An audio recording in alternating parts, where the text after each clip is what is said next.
வணக்கம்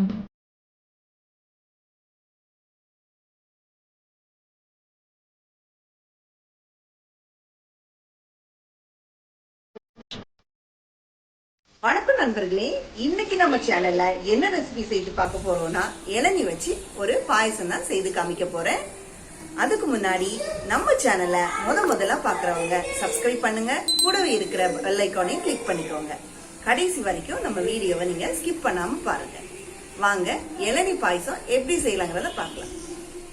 இளநீ பாயசம் பண்றதுக்கு தேவையான பொருட்கள் என்னங்கிறத நம்ம இப்போ பார்த்துக்கலாம். இளநீல உள்ள வழுக்க தேங்காய் 1 கப், பால் 1/2 லிட்டர், நெய் தேவையான அளவு, 1 கப் கெட்டியான தேங்காய் பால், இளநீர் 1 கப், 1 கப் சர்க்கரை, முந்திரி 50 கிராம், உலர்ந்த திராட்சை 50 கிராம், பொடி பண்ணி வச்சிருக்க 6 ஏலக்காய்.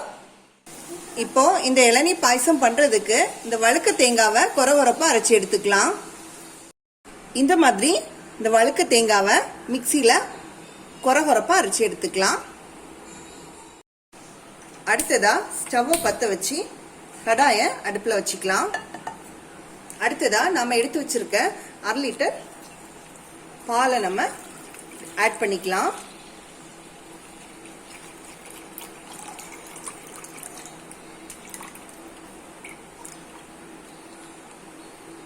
பால் நல்லா கொதிச்சு வத்தி வரணும், அது வரைக்கும் நம்ம பாலை பாயில் பண்ணிக்கலாம்.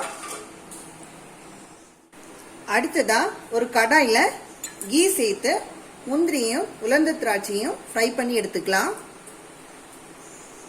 நான் 1 ஸ்பூன் நெய் ஆட் பண்ணிக்கிறேன். முதல்ல நாம முந்திரி சேர்த்து வறுத்து எடுத்துக்கலாம்.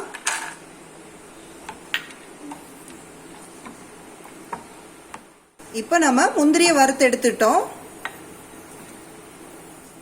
இப்ப நம்ம முந்திரி வறுத்து எடுத்தாச்சு.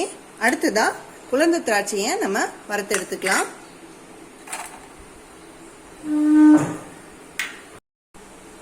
இப்போ இதை நல்லா வறுத்து எடுத்துக்கலாம்.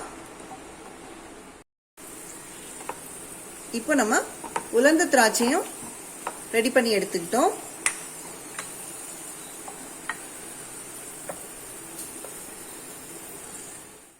இப்போ பாருங்க, பால் நல்லா கொதிச்சுட்டு இன்னும் கொஞ்ச நேரம் கூட நம்ம வச்சுக்கலாம். கொஞ்சமா வத்தி வர வரைக்கும் நம்ம வச்சுக்கலாம். இப்போ பாருங்க, பால் நல்லா கொதிச்சு கொஞ்சம் வத்துற மாதிரி ஆயிடுச்சு. இந்த டைம்ல நம்ம 1 கப் அளவு இளநீ எடுத்து வச்சிருந்தோம் இல்லையா, அதை நம்ம இப்போ ஆட் பண்ணிக்கலாம்.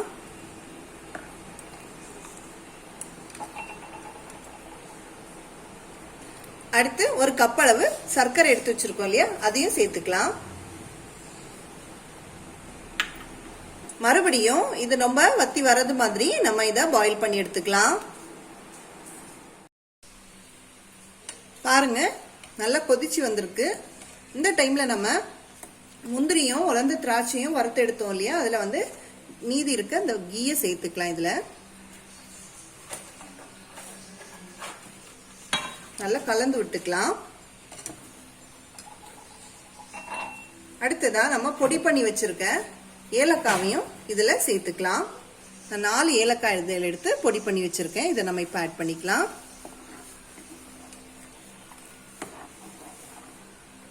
மறுபடியும் ஒரு 2-3 மினிட்ஸ் இதை கொஞ்சம் பாயில் பண்ண வச்சுக்கலாம்.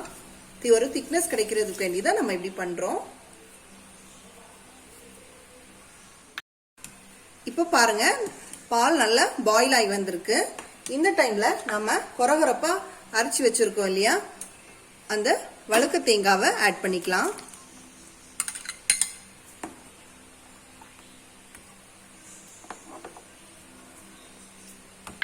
மறுபடியும் இந்த சுகர் எல்லாம் அந்த வழுக்க தேங்காயில ஒட்டுற மாதிரி நம்ம ஒரு 5 மினிட்ஸ் மறுபடியும் வேக வச்சுக்கலாம். இப்போ நம்ம ஸ்டவ்வை சிம்ல வச்சுக்கலாம். சிம்ல வச்சோம்னா இந்த வழுக்க தேங்காயில அந்த சுகர் எல்லாம் வந்து சேர்ந்துரும். பாலும் கொஞ்சம் வத்தி வரும், டேஸ்டாவும் இருக்கும். அதுக்கு தான் நம்ம சிம்ல இப்போ வச்சுக்கலாம்.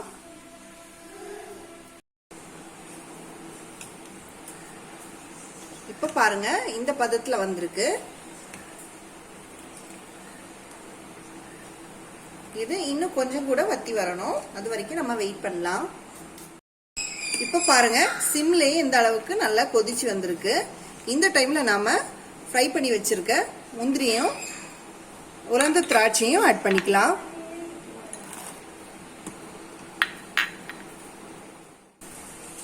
இப்போ நம்மளோட இளநீ பாயசம் வந்துட்டு ஆல்மோஸ்ட் ரெடி ஆயிடுச்சு. நம்ம கடைசியா நம்ம 1 கப் அளவு எடுத்து வச்சிருக்க கெட்டியான தேங்காய் பாலை ஆட் பண்ணி இதை இறக்கிக்கலாம். பாருங்க கெட்டியான தேங்காய் பால் சேர்த்துட்டோம். நம்மளோட இளநீ பாயசம் இப்போ ரெடியா இருக்கு.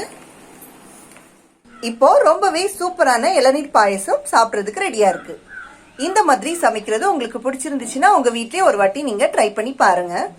இந்த வீடியோ உங்களுக்கு யூஸ்ஃபுல்லா இருந்துச்சுன்னா லைக் பண்ணுங்க, ஷேர் பண்ணுங்க, சப்ஸ்கிரைப் பண்ணுங்க. உங்களோட கருத்துக்களை எங்களுக்கு கமெண்ட் பாக்ஸ்ல தெரியப்படுத்துங்க. Happy cooking.